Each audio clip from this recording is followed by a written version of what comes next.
Hello, welcome to Story Time with Judy. Our book today is Scrambled Eggs Super by Dr. Seuss. Well, Peter T. Hooper decides that he's going to make the biggest, most delicious scrambled eggs you've ever eaten. But he knows to do that, he's got to find some really unusual eggs. And he searches high and low to find those eggs. Let's see what happens. I don't like to brag and I don't like to boast, said Peter T. Hooper. But speaking of toast, and speaking of kitchens and ketchup and cake, and kettles and stoves and the stuff people bake, well, I don't like to brag, but I'm telling you, Liz, that speaking of cooks, I'm the best there is. Why, only last Tuesday when Mother was out, I really cooked something worth talking about. You see, I was sitting here resting my legs, and I happened to pick up a couple of eggs. And I sort of got thinking it's sort of a shame that scrambled eggs always taste the same. And that's because ever since goodness knows when, they've always been made from the eggs of a hen. Just a plain common hen, what a dumb thing to use, with all the other fine eggs you could choose. So I decided that just for a change, I'd scramble a new kind of egg on the range. Some fine fancy eggs that no other cook cooks, like the eggs of a ruffle-necked salamagooks. A salamagooks say they should be good, so I went out and found some as quick as I could. And while I was lugging them back to the house, I happened to notice a tizzle-topped grouse in a tree down the street, and I knew from her looks that her egg and the egg of the salamagooks ought to be mixed mighty well, ought to taste simply super when scrambled together by Peter T. Hooper. So I took those eggs home and I frizzled them up, and I added some sugar, 2/3 of a cup, and a small pinch of pepper, and also a pound of horseradish sauce that was sitting around, and also some nuts. Then I tasted the stuff, and it tasted quite fine, but not quite fine enough. To make the best scramble that's ever been made, a cook has to hook the best eggs ever laid. So I drove to the country, quite rather far out, and I studied the birds that were flitting about. I looked with great care at a mock-noodled finch. I looked at a beagle-beaked bald-headed grinch. And also I looked at a shade-roosting quail, who was roosting right under a lassalax tail. And I looked at a spritz and a flannel-winged jay. But I just didn't stop. I kept right on my way, 'cause they didn't have eggs. They weren't laying that day. Then suddenly, boy, up that hill a short space, birds. They were laying all over the place. Great, happy, gay families and uncles and cousins, all laying fine, strictly fresh eggs by the dozens. Why, I'd have a scramble more supers than super. Scrambled egg super de duper de booper. Special deluxe a la Peter T. Hooper. I picked out the eggs in a most careful way. I only picked those that I knew were grade A. I only took eggs from the very best fowls, so I didn't take eggs from the twiddler owls, 'cause I knew what the eggs of those fellows who twiddle taste sort of like dust from inside a bass fiddle. I went for the kind that were mellow and sweet, and the world's sweetest eggs are the eggs of the queet, which is due to those very trout which they eat. And those trout, well, they're sweet, 'cause they only eat wogs, and wogs, after all, are the world's sweetest frogs. And the reason they're sweet whenever they lunch, it's always the world's sweetest bees that they munch. And the reason no bees can be sweeter than these, they only eat blossoms from beezelnut trees. And these beezelnut blossoms are sweeter than sweet, and that's why I nabbed several eggs from the queet. But I passed up the eggs of a bird called a strudel, who's sort of a stork, but with fur like a poodle. For they say that the eggs of this kind of a stork are gooey like glue, and they stick to your fork.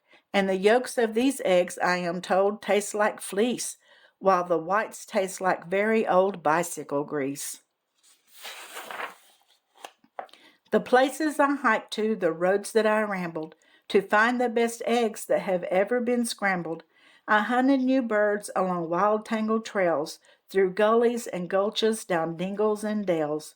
I wriggled my way and I crawled at a creep, through a forest of ferns that was 40 miles deep. And I mushed through the brush till I found a fine quigger, whose eggs are as big as a pin, no bigger. Then I went for the eggs of a long-legger quong. Now this quong, well, she's built just a little bit wrong, for her legs are so terribly, terribly long that she has to lay eggs 20 feet in the air, and they drop with a plop to the ground from up there. So unless you catch 'em before the eggs crash, you haven't got eggs, you've got long-leggers hash. Eggs, I collected 302, but I needed still more, and I suddenly knew that the job was too big for one fellow to do, so I telegraphed north to some friends near Fazul, which is 10 miles or just beyond the North Pole, and they all of them jumped in their catamasside, which is sort of a boat made of sea leopard's hide, which they sailed out to sea to go looking for grease, which is sort of a bird which lays on the ice, which they grabbed with the tool which is known as a squitch, 'cause those eggs are too cold to be touched without which. And while they were sending those eggs, I got word, a bird that does something that's almost unheard of. It's hard to believe, but this bird called the pelf lays eggs that are 3 times as big as herself. How that pelf ever learned such a difficult trick I never found out, but I find that the egg quick, and I managed to get it down out of the nest and home to the kitchen along with the rest. But I didn't stop then, 'cause I knew from the ducks by the name of the single-file Zoomian ducks, who stroll single file through the mountains of Zums, quite oddly enough with their eggs on their thumbs. And some fellow Zums whom I happen to know just happened to capture 1,000 or so, and they wrapped up their eggs and they mailed them by air, marked special delivery, handle with care. I needed more helpers, and so for assistance I called up a fellow named Ollie long distance. And Ollie, as soon as he hung up the phone, picked up the small basket and started alone to climb the steep crags and the jags of Mount Struku to fetch me the egg of a Mount Struku cuckoo. Now these Mount Struku cuckoos are rather small gals, but these Mount Struku cuckoos have lots of big pals. They dived from the skies with wild cackling shrieks, and they jabbed at his legs and they stabbed at his cheeks with their yammering, clamoring, hammering beaks. But Alley, brave Alley, he fought his way through, and he sent me that egg as I knew he would do. For my scrambled eggs, super de duper de booper, special deluxe a la Peter de Hooper. In the meanwhile, of course, I was keeping real busy, collecting the eggs of the 3 eyelash tizzy. They're quite hard to reach, so I wrote on the top of a Hama Yakasham Schnapp. Then I found a great flock of southwest-facing cranes, and I guess they've got something that's wrong with their brains. For this kind of crane, when she's finally guarding her nest, will always stand facing precisely southwest. So to get those eggs wasn't hard in the least. I came from behind, from precisely northeast. And I captured the egg of the grickly gractus, who lays 'em up high in a prickly cactus. Then I went for some ziffs. They're exactly like zuffs, but the ziffs live on the cliffs and the zuffs live on the bluffs. And seeing how bluffs are exactly like cliffs, it's mighty hard telling the zuffs from the ziffs. But I know that the egg that I got from the bluffs If it wasn't a ziff from the cliffs, it was a zuffs. Now I needed the egg of a moth-watching sneath, who's a bird who's so big she scares people to death. And this awful big bird, well, the reason they name her the moth-watching snath is because that's how they tame her. She likes watching moths, sort of quiets her mind. And while she is watching, you sneak up behind and you yank out her egg. So I got one, of course, with the help of some friends and a very fast horse. If you want to get eggs you can't buy at a store, you have to do things never thought of before.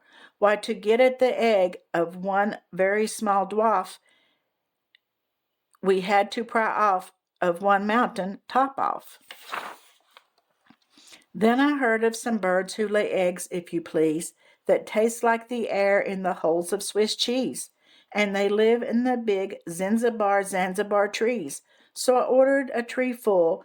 The job was immense, but I needed those eggs and said, hang the expense. I still needed one more, and I saved it for last, the egg of the frightful, bombastic, aghast.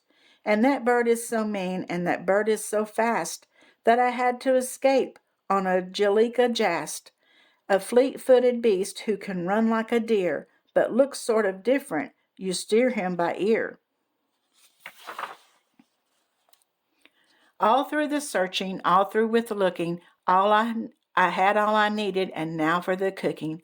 I rushed to the kitchen, the place where I stacked 'em. I rolled up my sleeves, I unpacked 'em and cracked 'em, and shucked 'em and chucked 'em in 99 pans. Then I mixed in some beans, I used 55 cans.